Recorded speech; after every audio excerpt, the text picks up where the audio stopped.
জরায়ুমুখ cancer একসময় নারীদের জন্য বড় স্বাস্থ্য ঝুঁকি হিসেবে বিবেচিত হতো। তবে একটি টিকা যে এই প্রাণঘাতী রোগের বিরুদ্ধে কতটা কার্যকর হতে পারে তার শক্তিশালী প্রমাণ মিলেছে ইংল্যান্ডে। সম্প্রতি চিকিৎসা বিষয়ক সাময়িকী দি ল্যান্সেটে প্রকাশিত এক গবেষণায় দেখা গেছে এইচপিভি বা হিউম্যান প্যাপিলোমা ভাইরাস প্রতিরোধী টিকা চালুর পর জরায়ুমুখ ক্যান্সারে মৃত্যুহার নাটকীয়ভাবে কমেছে। গবেষকদের তথ্য অনুযায়ী টিকাদান কর্মসূচির ফলে ইতিমধ্যে প্রায় ২০০ নারীর জীবন রক্ষা পেয়েছে। ২০০৮ সালে স্কুল পড়ুয়া মেয়েদের মধ্যে এইচপিভি টিকা দেয়া শুরু হয়। এরপর থেকে রোগটির প্রকোপ এবং মৃত্যুর সংখ্যা ধারাবাহিকভাবে কমতে থাকে।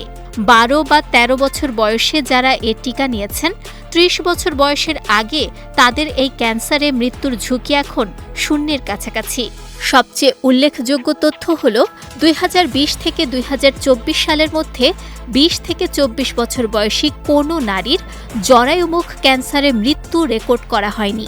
অথচ টিকা না থাকলে একই সময়ে অন্তত ২৩ জনের মৃত্যু হতে পারত বলে ধারণা করা হচ্ছে।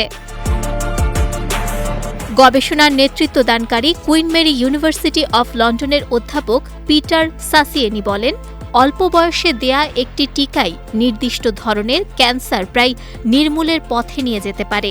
তার মতে, এখন যে সাফল্য দেখা যাচ্ছে, ভবিষ্যতে এর প্রভাব আরও বড় আকারে দৃশ্যমান হবে।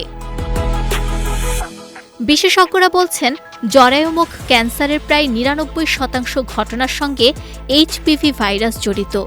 যদিও অধিকাংশ সংক্রমণ স্বাভাবিকভাবে সেরে যায়, কিছু ক্ষেত্রে এটি কোষে পরিবর্তন ঘটিয়ে ক্যান্সারের ঝুঁকি তৈরি করে। বর্তমানে যুক্তরাজ্যে মেয়েদের পাশাপাশি ছেলেদেরও এইচপিভি টিকা দেয়া হচ্ছে, যাতে ভাইরাসের বিস্তার আরও কমে আসে।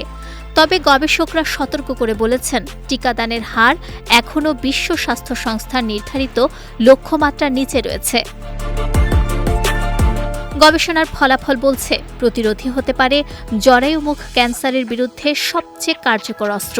তাই টিকাদানের আওতা বাড়ানো এবং নিয়মিত স্ক্রিনিং নিশ্চিত করা গেলে ভবিষ্যতে এই রোগকে জনস্বাস্থ্যের বড় হুমকি থেকে সম্পূর্ণভাবে দূরে সরিয়ে রাখা সম্ভব। নুসরাত আহমেদ, বিজয় টিভি নিউজ ডেস্ক।